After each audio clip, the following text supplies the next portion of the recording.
right, we're going to talk about Green Goblin coming to the game. It was more or less confirmed by accident in the Portuguese blog. We're also going to talk about my Red Star strategy going forward. We're going to talk about the blog post, and I'm glad to be back. You can see me. I'm Bo's back here. You know, look at my hat. I got a cool hat. I was hanging out with some fun people. We got Run 7 right there. I got to hang out with Benny Westside, TwitchCon, but I am wiped. Let's get to the news at hand. Is accidentally on the MarvelStrikeForce.com, the Portuguese website, they published information about Green Goblin. So people went in and translated, and you could see, you know, that's, I guess that way it's called Marvel Forca Strike in Portuguese. I don't know, but this is the Google Translate version of what was on the MarvelStrikeForce.com in Portuguese. The next legendary character comes flying into the battlefield with a bag full of exploding pumpkins. Green Goblin Classic. This winged terror will lead a group of baddies in the form of the Superior Six. So I guess that's going to be a new tag. You'll be able to recruit the Green Goblin in your upcoming trials, and we've got some details to help you prepare. And what we know right now is it's going to be, what, the new Avengers? All right, so yeah, the videos from Tana, proved to be accurate with Green Goblin. So we're going to just go over the blog. We're going to talk about the Juggernaut release. We're going to talk about Cosmo being available in the Crucible store. And then we're going to talk about my current strategy for opening Red Stars. And you're welcome to borrow it if you want, but I haven't talked about it. And some people here on Twitch said that it's probably worth talking about. So next week, we got the Death Scourge, which I believe in game is at a different time. Someone sent me a notice, I think T-Dat said, but I believe that this is inaccurate and there is a different date in game right now. Pegasus Team Showcase Finale, Fighter Flight, Wind Blitz Battles, Celestial, Talonor Fragments, and Spin Power Cores, Kestrel Blitz, Season 6 Battle Pass featuring Ghost Rider Robbie, which is one of my favorite characters right now. Also Bloodstone's Monster Hazard costume. I don't care about that costume. Strike Pass Season 45 featuring Iron Man Infinity War. So everybody's been talking about the horrible drop rates on those orbs. It's just so they're going to trick you into buying the Strike Pass. And I got to talk about the Strike Pass for a minute before we move on. There's 4 of them a month. So it's $20 a week. It's $80 a month. And if you're going to spend $80 on Marvel Strike Force, it's going to be the best value. And compared to regular offers, the Strike Pass and the Battle Pass are better value than normal offers. It's still $80. It's $80. Werewolf Warzone Battle and War, earn allies supply 2 orb fragments. Spooky symbiote splits with symbiotes. And then they've got the Ironheart video. We're not going to watch that. Juggernaut Zombie. Okay, so here's the deal. Dark promotion credits. He's going to have, they're implying it's going to be a nearly identical release to that of Zombie Iron Man like last year. So that means there's going to be a round of offers here as we approach Halloween. And then I believe last year there was another round of offers for Zombie Iron Man in April. And so, I mean, it's kind of a buy or die promotion, and then he's going to be dark promotion. I'm just going to get an offer, maybe get him to 3 stars and get 3 reds on him and call it. The team is a lot better with Zombie Juggernaut. I don't want to sell him as being a super important character like the way that Zombie Iron Man is. Zombie Iron Man is very important. I want to say he operates at like 80% capacity of Zombie Iron Man, if I were to pitch it that way, because he revives when he gets the charges, but he can get blown up before he gets the charges, or he can get blown up before the charges come back, and he does have a pre-taunt. But he does a lot of damage at higher stars. He has better survivability at higher stars, and this will push Alliance War, and it already is, in full offense. Full offense? There's so much offense right now, and this is going to even push it over the top. The 3-piece, I did a video about it, is bonkers. So that's that. And there's some small reworks to the team so that they work better with Zombie Juggernaut. All right, so main thing right here is that they're going to be adding Cosmo into the Cosmic Crucible store.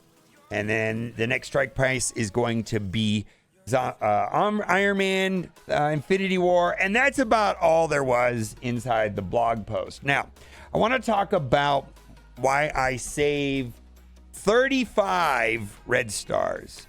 So I am currently saving 35 total red stars for the next featured character pull whenever that comes around. But I don't save more than 35. And the reason for that is that I want to get the next character when it comes out. And featured characters have a 15% chance of dropping. So, you know, like someone could say, oh, well, 100 divided by 15 is, 6.66. We'll only save 7 orbs. Well, the problem with only having 7 orbs is that there's only a 67.94% chance of getting the featured character if you only have 7 orbs saved.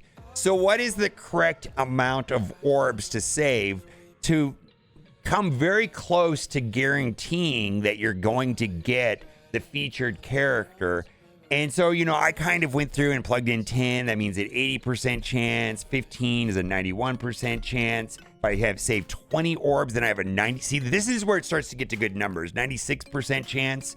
Well, I plugged in 30, and that's a 99.2. And then there's just a marginally better at 35, where there's a 99.66 chance of getting the featured character.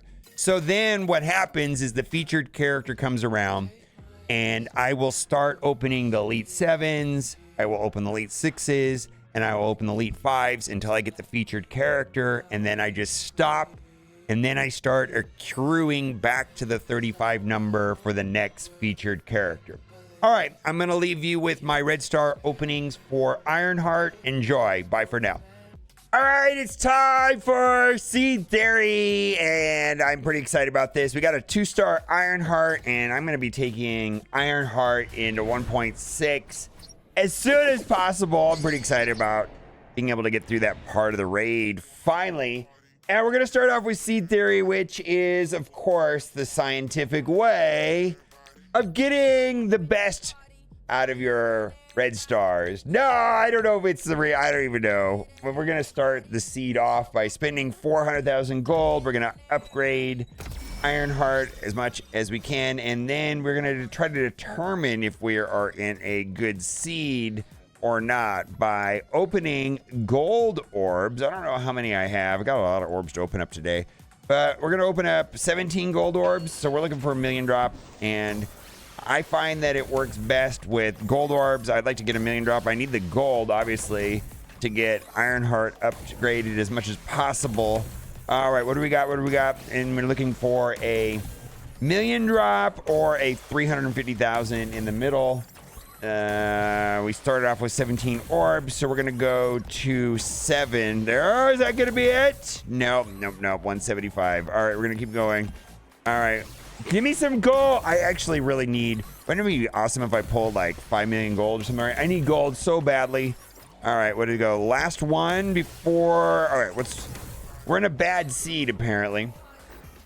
So we're gonna keep going, and now we're gonna upgrade Ironheart another 500,000. Let's see, how much is this? That's 136. And it's hidden behind me, but 136. We'll start with that. 136. So what we need another 270. Let's do that. All right. We're not super scientific here with the number. We'll do 283. All right, so that should be like 400,000 gold. And now we're gonna go back. We have 7 gold orbs left. We're gonna have to get these done. 7 gold orbs left. And then we're gonna go to blue raid orbs after this. Come on. I actually feel like the gold orbs. There we go. That's how we do it. All right, so I'm doing this a little differently now. I'm going to start with Elite 7 right out of the gate. And if I get a 7 I'm going to stop, and I probably will. I like to keep 35 orbs saved up, but like more than 35 orbs, I just need to open them because that gives me like, oh boy, 35 orbs at a 15% chance of getting the featured character puts me at like a less than a 0.5% chance of not getting the character. Like the probability is super low. I ran a calculator on it, and it seems like having more than 35 pretty much ensures that it's very, very unlikely to not get a 15% drop, right? I mean, that's just the way that I see it. Maybe it's a little off, but we're gonna open it up. We're gonna start off with a 7, and then we'll go to we'll just go until we get her. I actually kind of need to start saving these, and I want to start with the 7 first, and then if I get a 7 Ironheart, we are just done, right? We're just done. Okay, what do we got here? 15% chance that we'll get this right out of the gate, and it looks like I've got enough. Maybe I can get to a second elite 7. Maybe if I open up some 5s, open up some 6s, then maybe we'll get there. So 15% chance. Let's go. Now we're gonna get re-rolls on dupes, and we're done. Holy moly, we're just done. We're completely done. Yeah, I don't, dude, we're just, it's just that simple. We don't have to open anything else. I'm going to open up 2 of these, and I'm going to save the rest, and we're just going to call it right there. That's real simple. All right, I'm going to take her into the raids, to test her out, because I got to see how good this is. We're done. I don't need anything more. I'm just like, we'll get rid of the Elite 4s. Those are gone. And then I will save the Elite 5s until next time. And hopefully I have more Elite 6s and so on. It's so good when you get it right away. I'm just thrilled. Elite 1 and we're done. All right. Well, I'm just so excited about this. Like, let's see what we got here. Oh. Yeah, see, there he's real. Amazing.